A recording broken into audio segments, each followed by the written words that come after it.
Hello student, welcome to my YouTube channel AQMT course. आज हम class 9th का chapter 8 quadrilaterals का exercise 8.1 का क्वेश्चन नंबर 12 बताने जा रहा हूँ। क्वेश्चन नंबर 12 में बोला है कि ABCD is a trapezium in which AB parallel to CD and AD equal to BC so that. ठीक, मतलब समझिए बात को कि इस ट्रेपेजियम में देखिए हमारा जो ABCD है ये एक प्रकार का ट्रेपेजियम है। ठीक, अब इस ट्रेपेजियम में जो हमारा AB है, ये AB जो साइड है वो पैरेलल है CD के। ठीक, उसके बाद नेक्स्ट में बोल रहा है कि ये वाली जो साइड है ये AD, ठीक, वो BC के साथ इक्वल है। ठीक, तो इसके हिसाब से, इस गिवन के हिसाब से हमको शो करना है कि सो डैट कि एंगल A, ये जो एंगल A है, ठीक, वो इक्वल होगा एंगल B के साथ।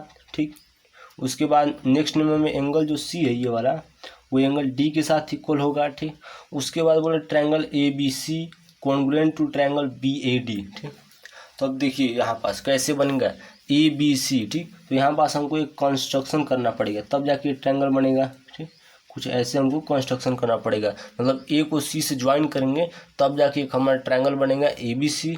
उसके बाद एक बनेगा BAD, दो ट्रायंगल बनेगा और उसके बाद हम इन दोनों ट्रायंगल को कॉन्ग्रुएंट प्रूव कर देंगे। तो उसके बाद बोल रहा है कि डायगोनल ACDI, मतलब डायगोनल है, डायगोनल AC जो है वो इक्वल होगा BD के साथ। तो हमको एक बार और इसको कंस्ट्रक्शन में, मतलब इसको ये मीटअप कराना पड़ेगा।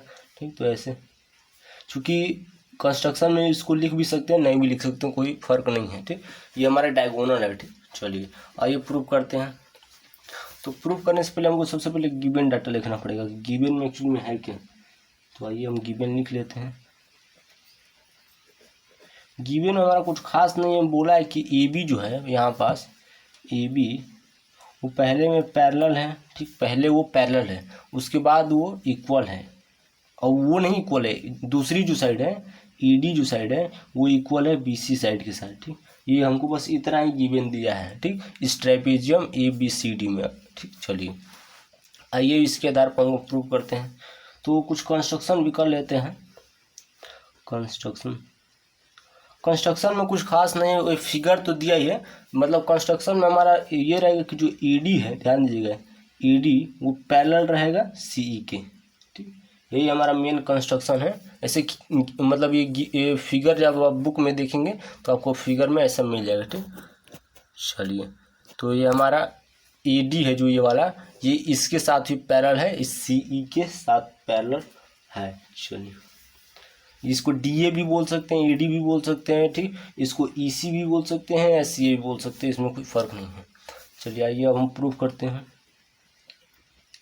प्रूफ में सबसे पहले हम फर्स्ट नंबर टू प्रूव में हमारा सबसे फर्स्ट नंबर रहेगा angle A equal to angle B। ठीक, पहले इसको हम प्रूव करेंगे, उसके बाद बाकी हम प्रूव करते जाएंगे। तो आइए हम प्रूव करते हैं।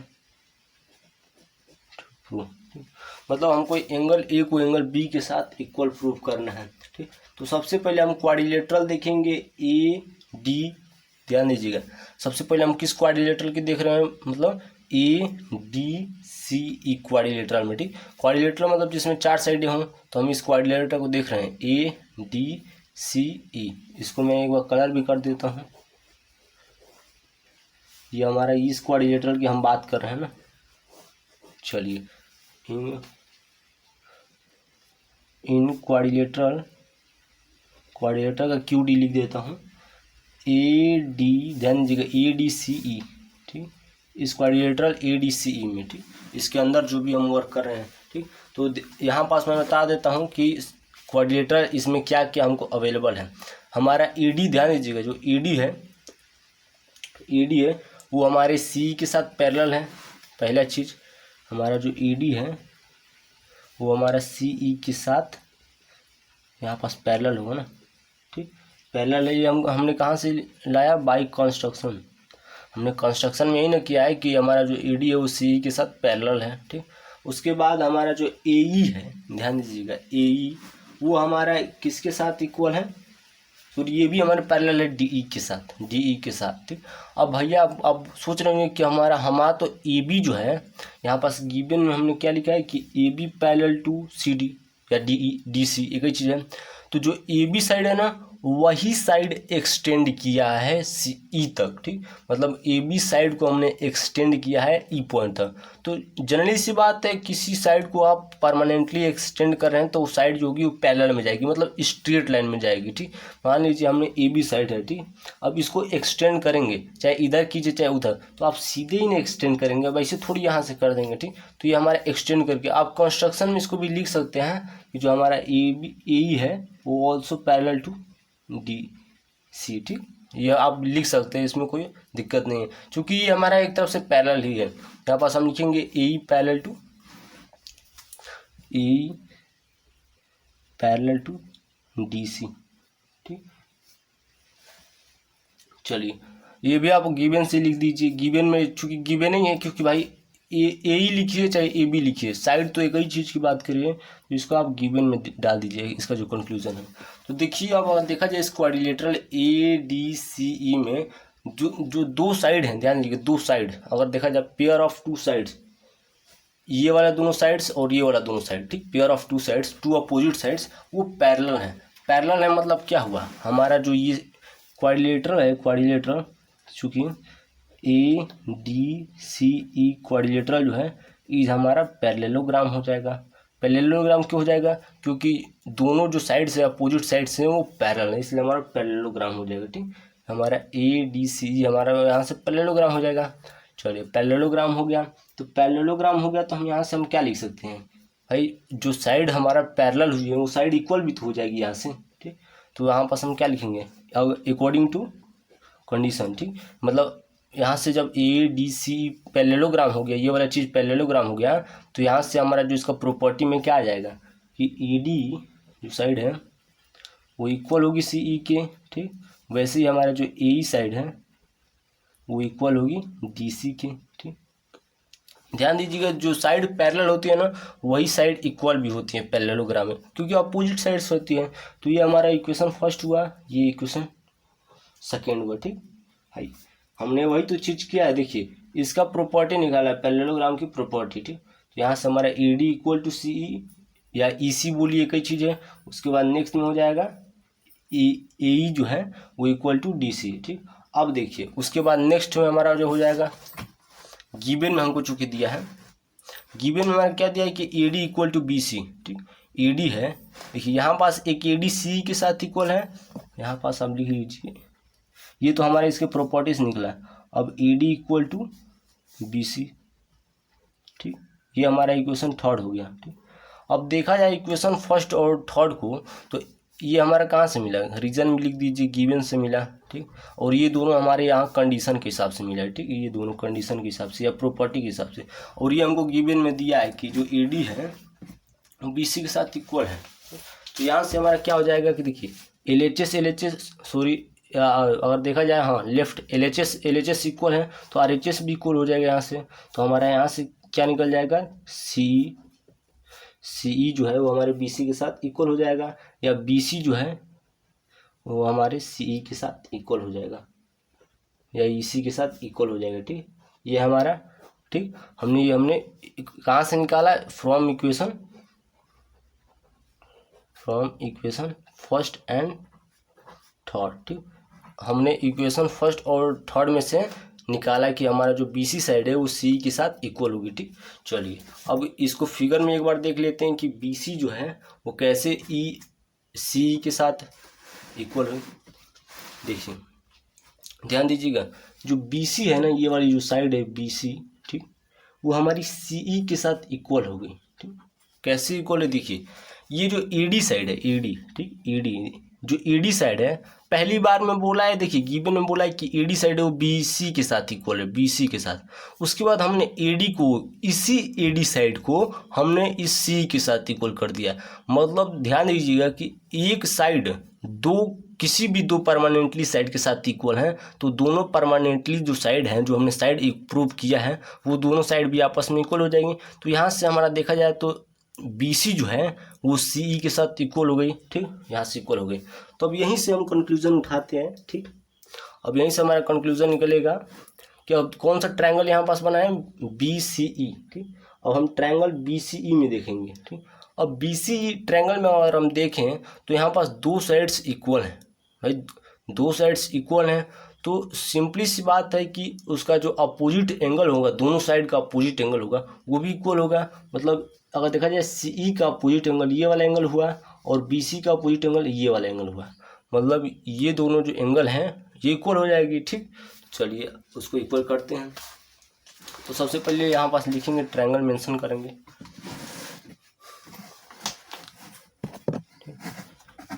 इन ट्रायंगल BCE फिगर बना लीजिएगा। ठीक, आप अपने पास। ठीक, चलिए अब देखा जाए BC में, तो हमारा जो BC है देखा जाए, ठीक है ना, हमारा BC जो है यहाँ पास कॉमा करके लिख देता हूँ, BC है वो इक्वल है हमारे CE के साथ। ठीक, तो उसका जो अपोजिट एंगल होगा उस एंगल का नेम भी मैं कर देता हूँ। ये हमारा एंगल 3 है और ये एंगल हमारा 4 है, तो एंगल 3 जो होगा एंगल 4 के साथ इक्वल हो जाएगा। ठीक, तो यहाँ पास आप यहाँ पास लिख दीजिए कि एंगल जो 3 है, यहीं से हमारा कंक्लूजन निकल जाएगा कि एंगल जो 3 है, सॉरी एंगल 4 जो है एंगल 3 के साथ इक्वल है। ठीक, अब यहाँ पास मैंने 4 क्यों लिखा है, क्योंकि BC की जो BC साइड है उसके अपोजिट में, देखिए ध्यान दीजिएगा, BC जो है उसके अपोजिट में हमने एंगल 4 लिखा है। ठीक, जो BC देखिए उसके अपोजिट में एंगल 4 है, तो ये वाला एंगल इस एंगल के साथ इक्वल होगा। एक ही चीज़ है, चाहे एंगल 3 एंगल 4 के साथ इक्वल लिखिए या एंगल 4 एंगल इसके साथ लिखिए, एक ही चीज़ है। ठीक, चलिए यहाँ से हमारा ये इक्वल हो गया, इसको याद रखिएगा। अब हम चूँकि हमारा स्पेस नहीं है इसलिए हम नेक्स्ट पेज लेंगे। अब इसमें हम वर्क करेंगे, बाकी के जो भी वर्क हैं। ठीक, तो अब इसमें अगर देखा जाए कि एंगल 2, अब चूंकि बहुत सारे एंगल्स है तो इसको पहले नेम लिख देते हैं सारे एंगल्स का। जो एंगल ए है वो एंगल 1 है। ठीक, यहाँ पास ये जो एंगल बी है वो एंगल 2 है, ये हमारा एंगल 6 है, ये एंगल हमारा 5 है। ठीक, चलिए 1 2 3 4 5 6। चलिए अब देखा जाए यहाँ पास एंगल 2 और एंगल 3 में। ठीक, एंगल 2 और एंगल 3 की बात की जाए तो हमारा angle 2 plus angle 3 equal to 180 degree by linear pair angle. Linear pair angle से आपने लीनियर पेयर एंगल पढ़ा होगा कि अगर कोई भी स्ट्रेट लाइन पर अगर कोई तीसरी ट्रांसवर्सल लाइन है या दूसरी ट्रांसवर्सल लाइन है तो दोनों एंगल को हम सम कर देंगे तो 180 डिग्री आ जाएगा। ये लीनियर पेयर से आप पढ़े होंगे। ठीक, तो यहाँ से हमारा एंगल 2 और एंगल 3 को सम करेंगे तो 180 डिग्री आ जाएगा। ठीक, वैसे ही अगर हम पढ़े थे एक चैप्टर 6 में कि दो पैरेलल लाइन, ठीक है, दो पैरेलल लाइन है और उसका जो इंटीरियर एंगल होता है ना वो भी सेम साइड का, वो भी 180 डिग्री होता है। तो एंगल 1 प्लस एंगल जो 4 करेंगे वो भी हमारा 180 डिग्री आ जाएगा। एंगल 1 और एंगल 4 जब करेंगे, सम करेंगे, ठीक, तो ये लाइंस एंड एंगल्स मतलब चैप्टर 6 का एक प्रॉपर्टी है। दो पैरेलल लाइन के अंदर, ठीक, मान लीजिए दूसरी ट्रांसवर्सल है या तीसरी लाइन ट्रांसवर्सल है, ठीक, तो उसका जो सेम साइड्स का इंटीरियर एंगल होता है, ठीक, ये बिलो द है। ठीक, मतलब एंगल 1 और एंगल 4 क्या है, सेम साइड है, मतलब ये डाउनवर्ड है। ठीक, और अपवर्ड होते हैं तो देखा जाता है। ठीक, तो अपवर्ड तो है नहीं, ये डाउनवर्ड में है, तो एंगल 1 और एंगल 4 का जो सम होगा 180 डिग्री होगा। ठीक, तो ये आप चूँकि ये हमने पढ़ा था, आप लिख दीजिए कि हमने पैरेलल लाइन की प्रॉपर्टी है। ठीक, प्रॉपर्टी ऑफ पैरेलल लाइन मतलब ये हमने पढ़ा था कि या अल्टरनेट ऐसे भी लिख सकते हैं कि alternate interior angle of same side. ठीक, यहाँ पास alternate interior angle same side लिख लीजिएगा। ठीक, चलिए हमारा हो गया। अब दोनों इक्वेशन, अब इन दोनों इक्वेशन का नाम लिख देते हैं। तो ये हमारा इक्वेशन 4 है, ठीक, और ये हमारा इक्वेशन 5 है। ठीक, अब इक्वेशन 4 और इक्वेशन 5 को देखें। ठीक, इक्वेशन 4 और इक्वेशन को 5 को देखें हम फ्रॉम, इसका स्क्रीनशॉट लेते रहिएगा। यहाँ से देखा जाए तो फ्रॉम इक्वेशन 4 एंड 5, ठीक, 4 एंड 5, ठीक, दोनों का RHS है जो इक्वल है। जब RHS इक्वल है तो हमारा जो LHS होगा वो भी तो इक्वल हो जाएगा। ठीक, सीधे सीधे बात है। जब कोई भी दो इक्वेशन का RHS या LHS इक्वल है, ठीक, मान लीजिए यहाँ पास RHS इक्वल है तो उसका LHS भी इक्वल होगा। ठीक, तो यहाँ से इधर का जो सम होगा एंगल 2 प्लस एंगल 3 वो किसके इक्वल हो जाएगा, एंगल 1 प्लस एंगल 4 के साथ, ठीक। देखिए एंगल 3 एंगल 4 के साथ कट जाएगा, कैसे कटेगा ये भी मैं आपको बता देता हूँ, ठीक। यहाँ पास अगर ध्यान से देखेंगे तो एंगल 4 और एंगल 3 को हमने इक्वल किया था, ठीक। तो जब इक्वल है, ध्यान दीजिएगा, एंगल 3 और एंगल 4 का जो वैल्यू है वो सेम है, तो जब सेम दोनों साइड सेम है किसी भी इक्वेशन में, तो सिंपली सी बात है वो एलिमिनेट हो जाएगा, ठीक। यहाँ से हमारा क्या हो जाएगा, एंगल 2 जो है एंगल 1 के साथ इक्वल हो जाएगा, ठीक। एंगल 1 के साथ इक्वल हो जाएगा, ठीक। मतलब एंगल 2 एंगल 1 के साथ इक्वल हो गया। तो जब ऐसा कंडीशन आया तो मतलब क्या हुआ, आइए एक बार फिगर में देख लेते हैं फिगर में क्या बता रहे हैं। फिगर में हमने क्या प्रूव किया कि एंगल जो 2 है वो एंगल 1 के साथ इक्वल है, ठीक। ध्यान दीजिएगा, बहुत यहीं पास मुद्दा का सवाल है। तो एंगल 2 क्या है, एंगल 2 एंगल बी ही तो है, ठीक। और एंगल 1 क्या है, एंगल 1 एंगल ए ही तो है।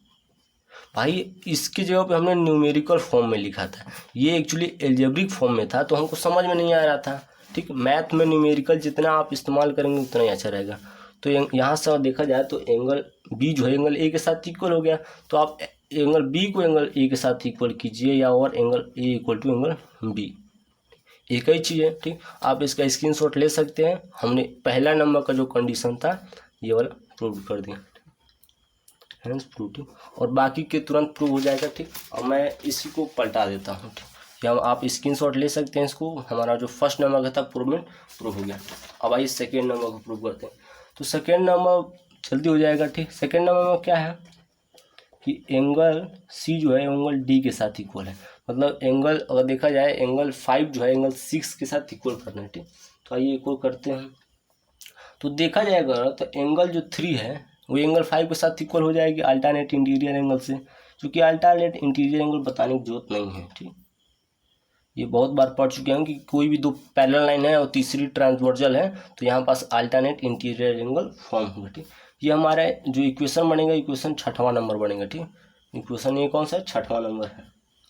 उसके बाद हमने एक चीज़ पढ़ा था कि एंगल 6 जो है, ठीक, एंगल जो 6 है वो एंगल 4 के साथ इक्वल होगा, एंगल 6 एंगल 4 के साथ इक्वल होगा। ये हमने पढ़ा था पैरेललोग्राम प्रॉपर्टी के अंदर, ठीक। क्योंकि यहाँ पास हमने प्रूव क्या किया है कि देखिए कहीं हमने प्रूव किया था कि ADCF जो है, ये ADCF जो है वो क्या है, पैरेललोग्राम है। तो पैरेललोग्राम में क्या होता है कि जो पेयर ऑफ अपोजिट एंगल होते हैं, ठीक, वो इक्वल होते हैं। तो यहाँ से एंगल देखा जाए तो एंगल 4 जो है एंगल 6 के साथ इक्वल हो जाएगा, ठीक। तो यहाँ पास आप लिख दीजिए कि एंगल जो 6 है एंगल 4 के साथ इक्वल हो जाएगा, प्रॉपर्टी ऑफ पैरेललोग्राम, मतलब पैरेललोग्राम की प्रॉपर्टी से हमारा इक्वलिटी।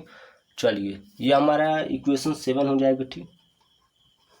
अब देखा जाए एंगल 4 और एंगल 3 में, एंगल 4 और इस एंगल 3 में तो ये दोनों भी इक्वल है। हमने ऊपर प्रूव कर दिया है कि एंगल जो 3 है वो एंगल 4 के साथ इक्वल है, ये हमने प्रूव्ड कर दिया है, प्रूव्ड एबव।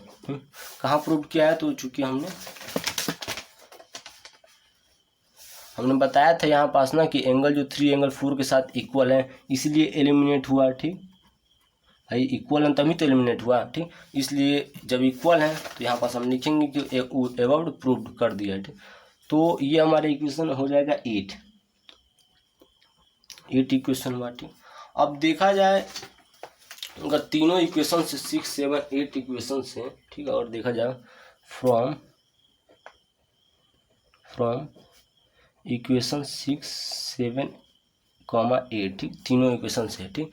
तो एंगल 3 ध्यान दीजिएगा, यहीं पास मेन चीज़ है, ठीक।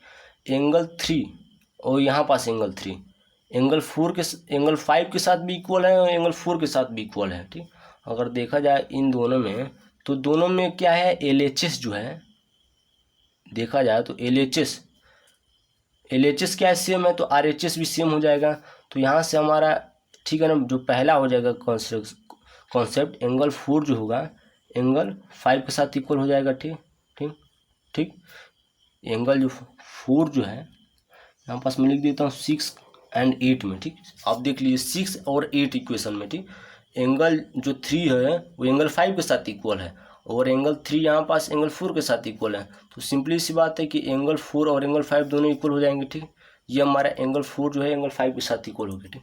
अब चूंकि अगर देखा जाए तो मैंने इक्वेशन 7 में यहाँ पास ब्रैकेट में लगा देता हूँ, इक्वेशन 7 में एंगल 4 को एंगल 6 के साथ इक्वल लिखा है। भाई यही एक ही चीज़ है ना, भाई 6 को इधर कर दीजिए चाहे 4 को उधर कर दीजिए, एक ही चीज़ है, दोनों इक्वल तो है ना।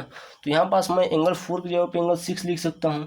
तो एंगल 6 जो है एंगल 5 के साथ इक्वल है। कहाँ से आया, यहाँ से आया, ठीक। ये आप यहाँ पास लिख देंगे तो एग्जामिनर समझ जाएगा एंगल 6 जो है एंगल 5 से, ठीक।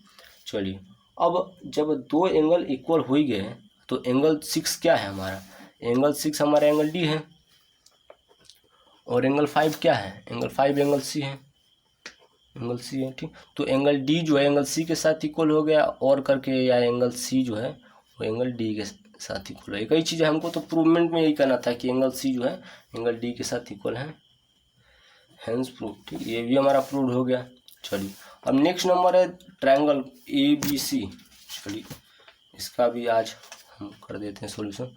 बोला है कि ए बी सी जो ट्रायंगल है, यहाँ पास हमारा थर्ड नंबर का जो है triangle A B C congruent to triangle B A D, ठीक। मतलब सीधी सीधी बात है कि ये वाला जो ट्रायंगल है ए बी सी कॉन्ग्रुएंट होगा इस बी ए डी, मतलब ये ट्रेपेजियम के अंदर इस डायगोनल टोटल 2 ट्रायंगल बनाया है, ठीक। अब दोनों ट्रायंगल को कॉन्ग्रुएंट प्रूव करना है, तो आइए प्रूव कर देते हैं। तो ध्यान देंगे तो जो ए सी हमारा है ना, ए सी नहीं ए बी, ठीक, एक मिनट, ए बी सी, ठीक। तो इसमें हमारा जो ए सी साइड है, ये वाला ए सी साइड वो कॉमन हो जाएगा, ठीक। हमारा ए सी साइड है ये वाला, क्योंकि ठीक ए बी सी और ध्यान दीजिएगा उसके बाद बी ए डी, ठीक। इस देखिए यहीं पास थोड़ा सा मिस्टेक हो गया, समझिए बात को। इन दोनों ट्रायंगल की बात कर रहा है, A B D, sorry A B C और बी ए डी, ठीक। इसको मैं कलर कर देता हूँ, उसके बाद समझते हैं। चलिए कलर कर देते हैं ए बी सी, ठीक। ए बी सी मतलब इस ट्रायंगल की बात कर रहा है, ठीक। उसके बाद बोल रहा है कि बी ए डी, ठीक, बी ए डी, ठीक, इस ट्रायंगल की बात कर रहा है, ठीक। अब कलर हो गया, अब आसानी से समझ में आएगा, ठीक। तो इसमें देखिए बहुत आसानी तरीके से समझिए, जो बी ए है, बी ए ये वाला जो ये कॉमन है, ठीक। और देखा जाए इसमें का ए बी, इसमें का बी ए, ठीक। भाई शुरुआती का ना दो अक्षर ले रहे हैं हम, क्योंकि हमको कॉन्ग्रुएंट प्रूव करना है, मतलब करस्पॉन्डिंग साइड्स इक्वल होनी चाहिए।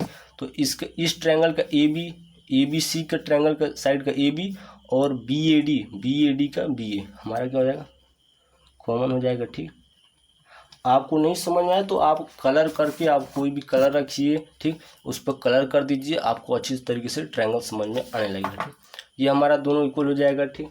उसके बाद जो हमारा बी सी साइड है वो ए डी के साथ इक्वल है। हमारा जो बी सी साइड है, ठीक, बी सी साइड है वो ए डी साइड के इक्वल है। कहाँ इक्वल है, यहाँ पास देखिए भैया, जो ए डी साइड है वो बी सी के साथ इक्वल है, तो हम यहाँ पास क्या लिखेंगे कि B C equal to A D, ठीक, B C equal to A D, ठीक। ये इसका बी सी और इसका ए डी इक्वल है, कहाँ से मिला, गिवन से मिला। गिवन में हमने लिखा तो है ना कि A D equal to B C, तो एक ही चीज़ है, ठीक। चलिए ये भी इक्वल है।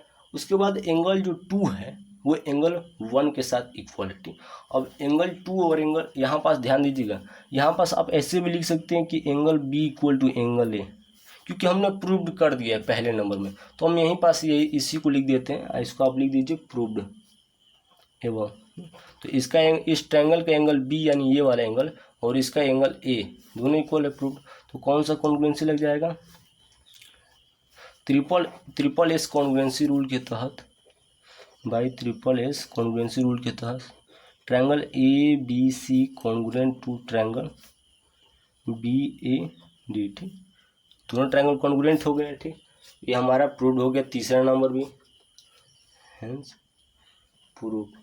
चलिए अब हमको प्रूव क्या करना है कि फोर्थ नंबर में ए सी जो है, ध्यान दीजिएगा, ये ए सी वो बी डी के साथ इक्वल है, तो हमने सी पी सी टी का भी तो यूज़ करना है। तो सी पी सी टी मतलब क्या हुआ, जब वो 2 ट्रायंगल कॉन्ग्रुएंट हो ही गए हैं तो उसका जो करस्पॉन्डिंग साइड है, ठीक, ए सी और बी डी, उस सी पी सी टी से काहे नहीं इक्वल हो जाएगा, ठीक, CP/CT से इक्वल हो जाएगा। ठीक, तो हमको यही फोर्थ नंबर में प्रूव करना था कि AC जो डायगोनल है, ये वाला AC डायगोनल है वो BD के साथ इक्वल होगी। ठीक, AC जो डायगोनल है BC के साथ इक्वल होगी, BC नहीं BD के साथ, यहाँ पास D है ना इसलिए यहाँ पास D लिखिए। ठीक, BD के साथ इक्वल होगी, CP/CT से लिख दीजिए।